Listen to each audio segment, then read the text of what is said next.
Hello, everyone, and welcome back to another episode of the Beneath the Red Star podcast, a Russian history podcast for normal people. As always, I'm your host, Kyle.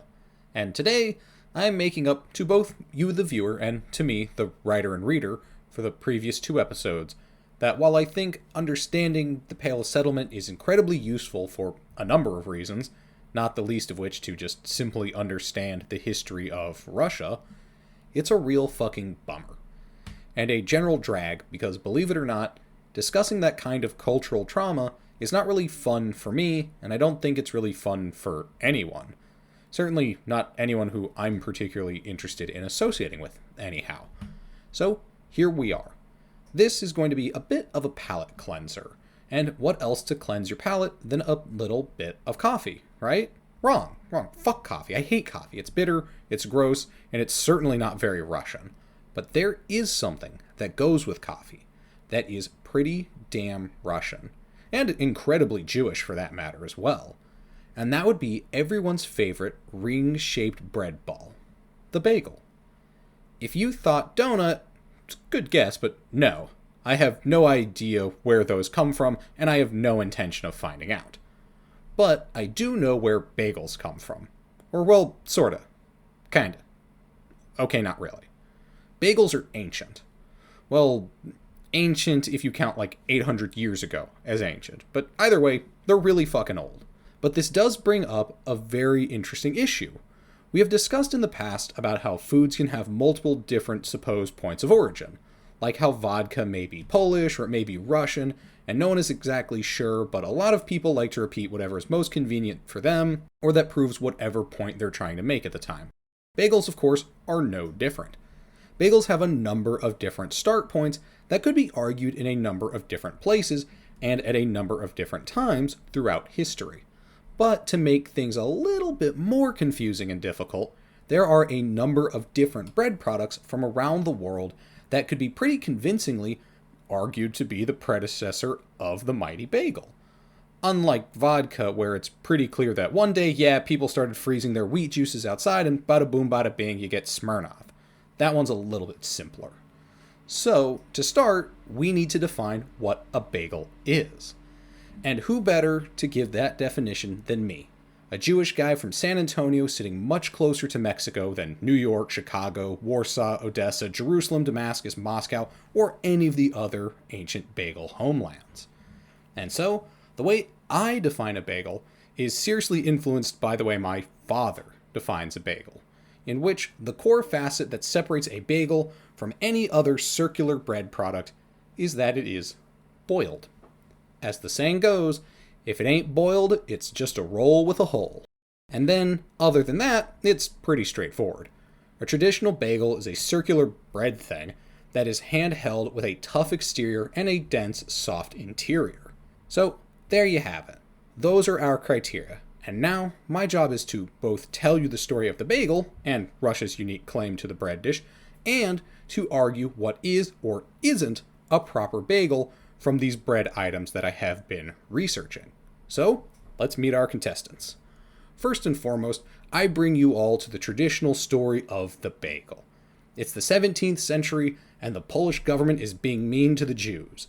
They have banned the baking of bread by Jewish bakers, and in order to get around this, these insightful bakers first boil their bread in order to get around this pernicious penalization of pastry procurement. This is actually why bagels have holes in them.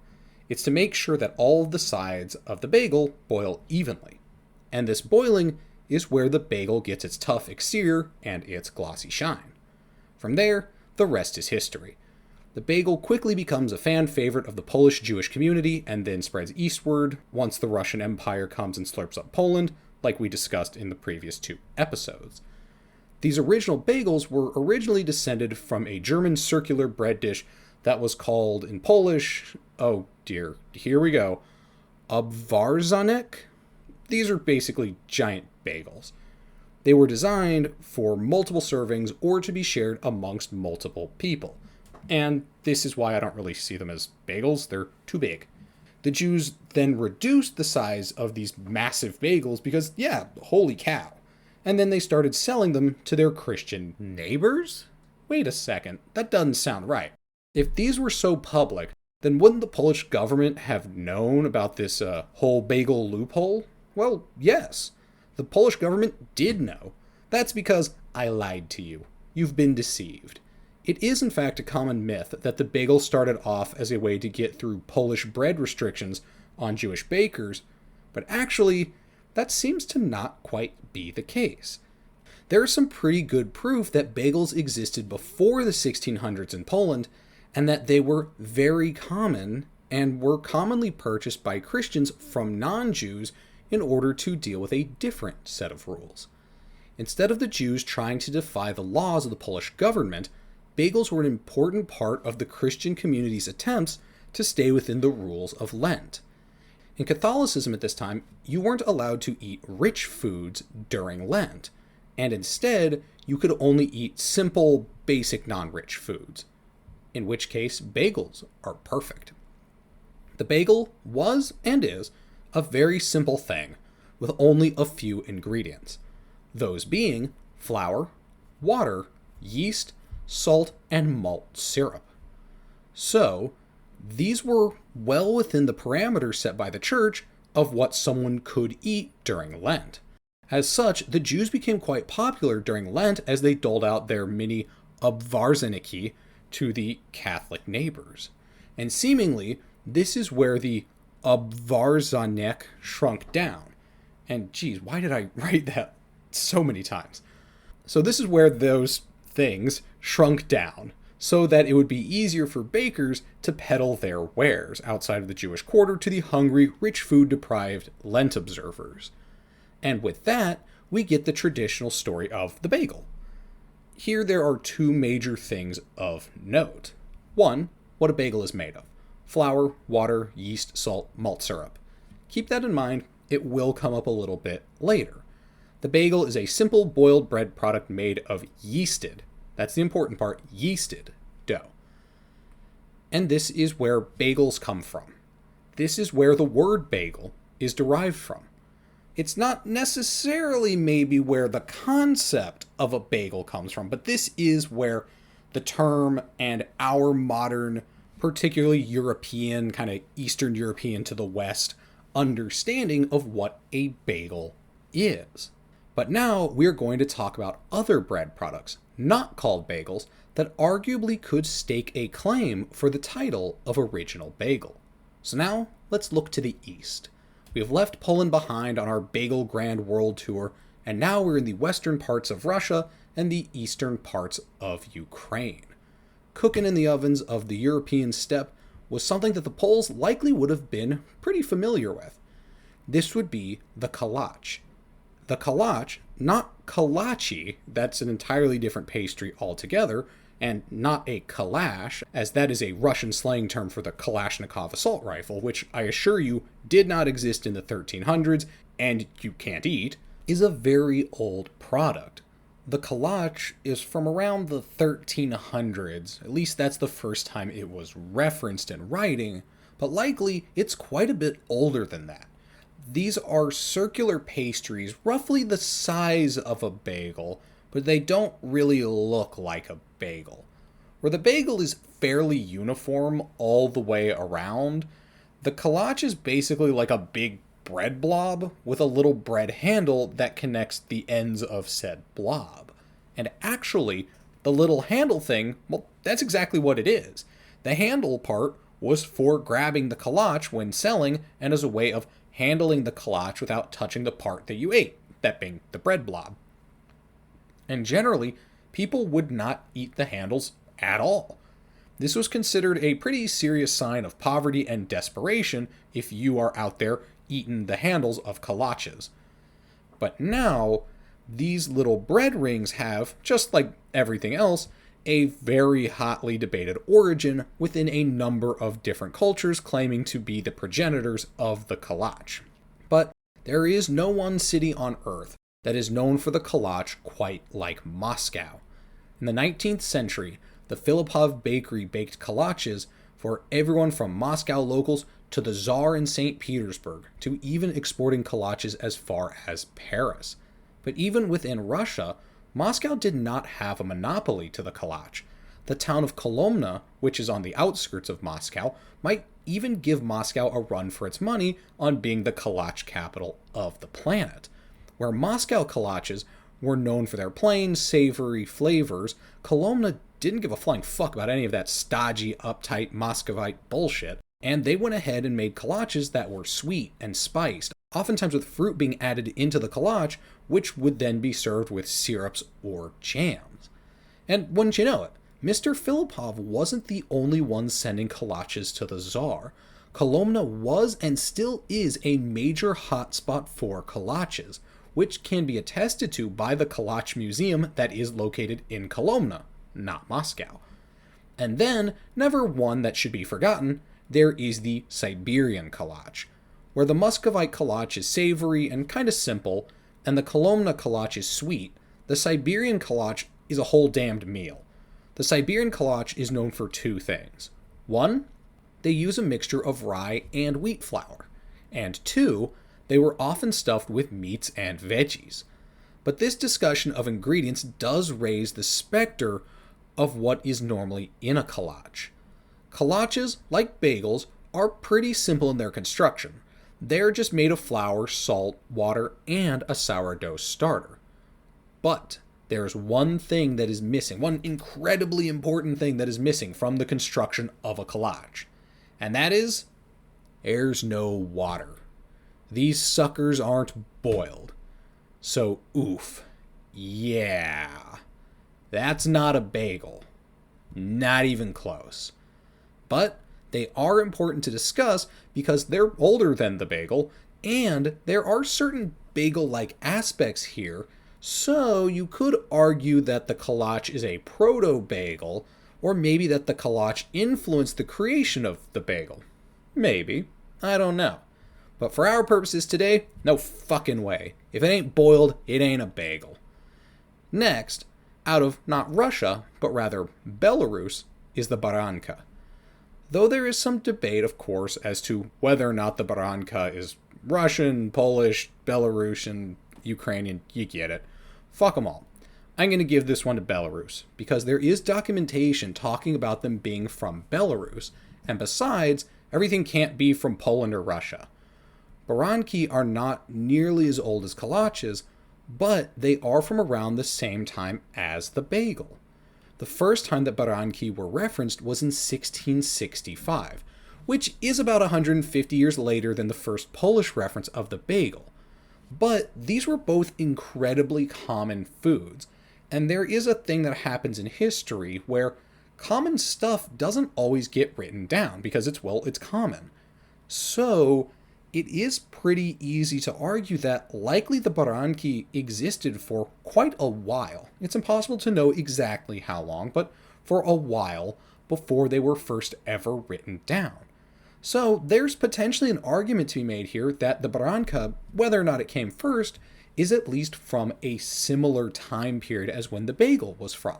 So there is potentially an argument to be made that the baranka could have a claim to the original kind of proto-bagel thing.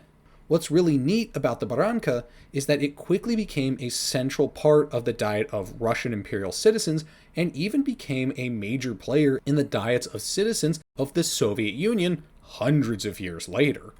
The baranka has, for just about 400 years, been one of the staples of Eastern Slavic cuisine and has been done up in a number of different ways.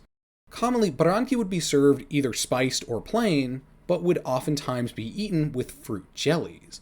What is interesting about the baranka is that the ring is thin, and the hole in the center is huge. Baranki ultimately look less like a bagel, and more like kind of just a bread ring, and oftentimes are kind of oblong and, ovally, as opposed to the rather uniform circle of a bagel. While baranki are boiled, which is important, they are circular bread doohickeys, and I would say that they have a pretty good claim to the title of bagel. Well, it's actually not really my place to say. This would be something that the Russians get the final say on, seemingly, or at least the experts from that time. And well, from a 1912 cookbook from Russia, titled The Guide for Confectioners and Bakers, the author argues that baranki are in fact definitively not bagels. This is because, as the author points out, bagels used a yeasted flour, where baranki do not. So, there you go. I'm not going to argue with the experts. And lastly, from the eastern reaches of the European continent comes that most famous Slavic bread circle. Well, other than the bagel itself, of course. What I'm talking about here is the bublik. Yeah, laugh it up. I'm trying to have a serious conversation here, and I will, with or without you.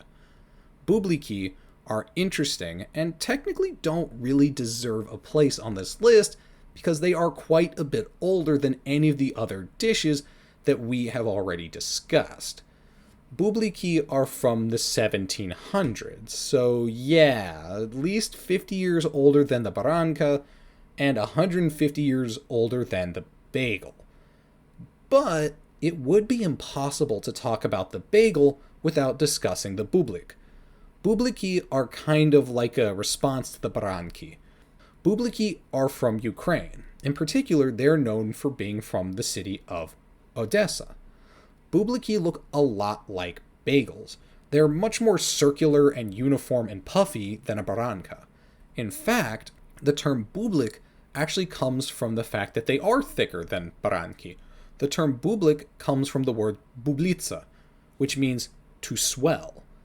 And while the bublik is much more like a traditional bagel in its appearance, it still has a uniquely different flavor and texture from the traditional Polish bagel. What this comes from is twofold. One, bubliki were not boiled with any malt syrup, as a bagel traditionally was and is. Instead, they were boiled in plain water. But they were boiled, so there you go. Put that on the board. So what this means is since they're not being boiled with the syrup of a traditional bagel, this gives them a less dark color than their bagel cousins, and it doesn't give them the somewhat bitterer taste of the malt. Makes them a little bit sweeter. And two, they were often made with milk and or butter that was mixed into the dough. This makes the inside of a bublik denser, less fluffy, and just a smidge sweeter than a traditional bagel. And then, the way they are eaten is actually a really interesting mix between the baranka and the bagel. Much like a bagel, it was and is common to eat baranki plain, with only butter or with savory seasonings such as poppy seeds, or by itself just as plain bread. But as well, it was and is common to eat bubliki with jellies, jams, and that oh so beloved Slavic condiment, sour cream. So, at the end of the day, the bublik is by far the closest thing to come out of non-Poland Europe to a bagel. But it is clearly outside of the date range, so unfortunately, it cannot win the title of world's first bagel. But being that the bublik is so close to a traditional bagel, I think it is really important to discuss, well, its mere existence. And then we come to our final contender for the title of world's first bagel. And for that, we are not only going to be leaving Eastern Europe, but we are going to be leaving the entirety of Europe altogether. For now, we are talking about what truly might have given the Poles a run for their money for the concept of a bagel. Now, we are going to be discussing the Arabic ka'ak, which I think is how you say it. Sorry if I'm mispronouncing things. I've never once claimed to know how to speak Arabic, even a little.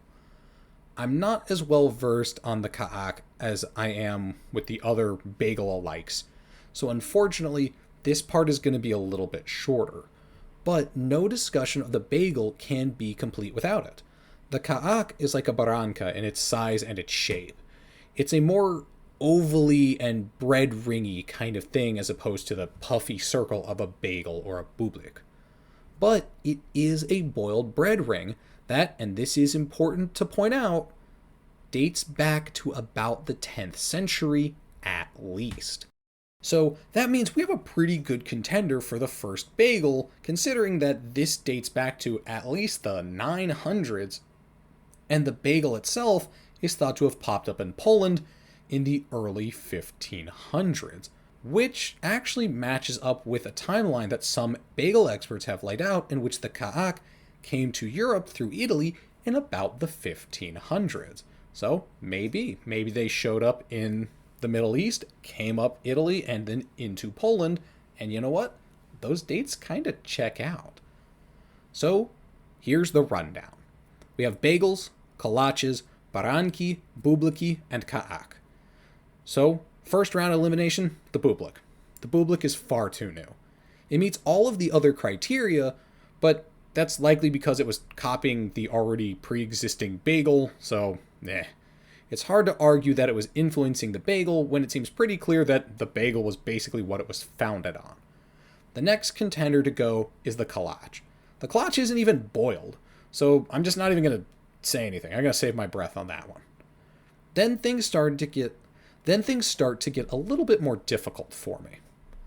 I'll let you in on a secret. I'm pretty sure the kaak is the original bagel. But what is really vexing me is the kind of interesting interplay between the baranka and the bagel itself.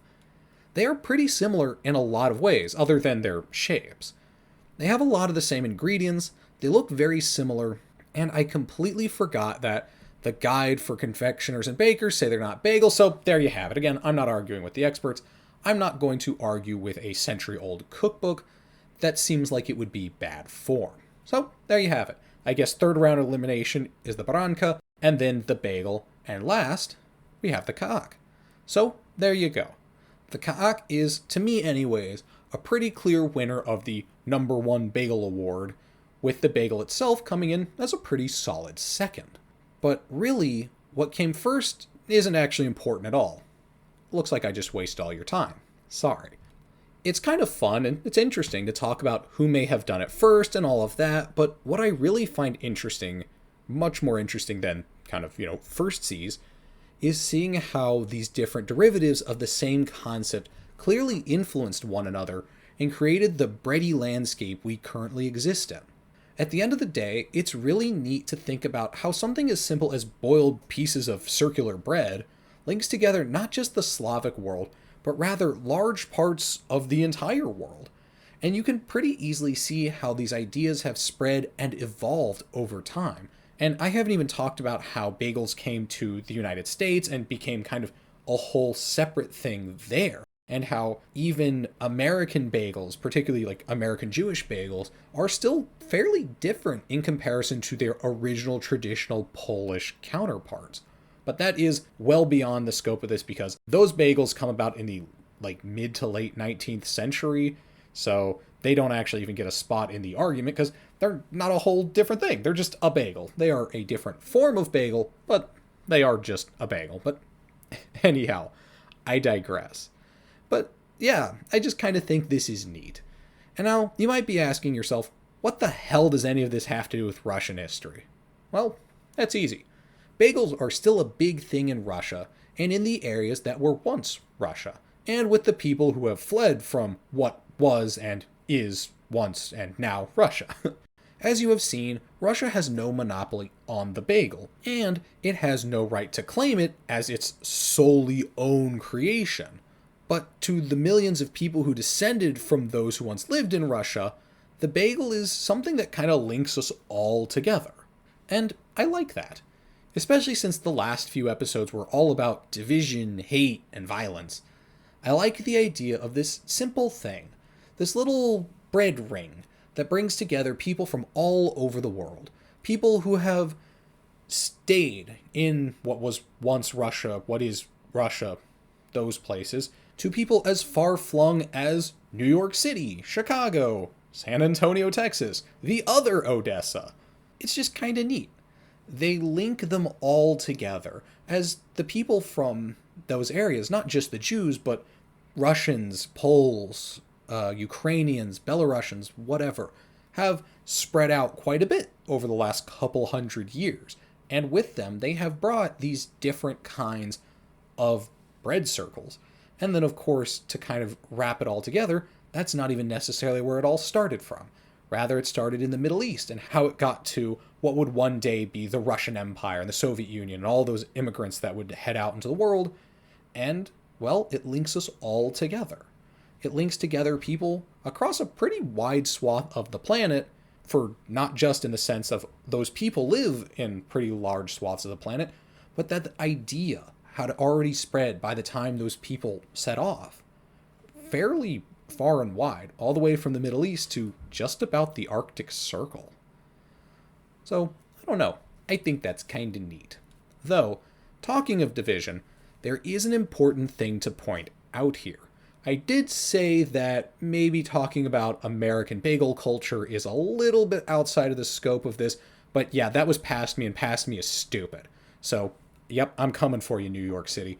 There are those wrong-headed ones amongst us who believe that a proper bagel must be boiled in water from the Hudson Valley. If you think I'm joking, look it up. There are even people who talk about creating New York water for that traditional bagel feel. I don't know how you do that. I don't know what New York water means. I guess maybe you dip rats in it or something? I don't know.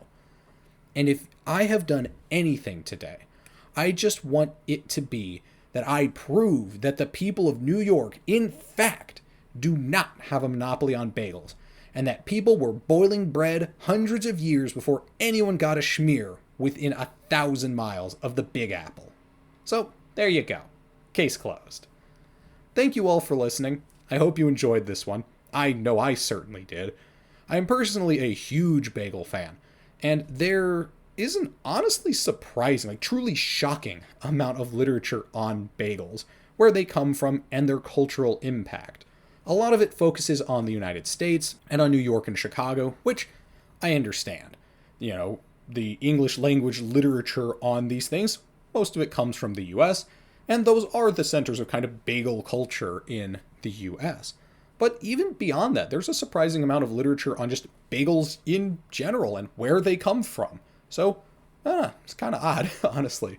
I, for one, originally had a lot of doubts about this episode because I didn't think there would be enough sources and info to really fully flesh this out. And, well, here you go. As it turns out, there is at least enough info out there for me to talk about bagels for the past 30 minutes or so. Oh my. So, there you go. That's kind of neat. But anyhow, I hope you enjoyed the episode. If you did, and really even if you didn't, please don't hesitate to leave me a review on whatever platform it is that you are listening on, as your feedback really helps me to improve the show, and of course, engagement makes the algorithm happy, and isn't that what we all want? If you want to stay up to date with the podcast, and sometimes get pictures of my cats, you can follow the show at BTRSPod on Instagram. Thank you all for listening. I hope you're having a wonderful day, and I'll catch you for the next one. Bye-bye.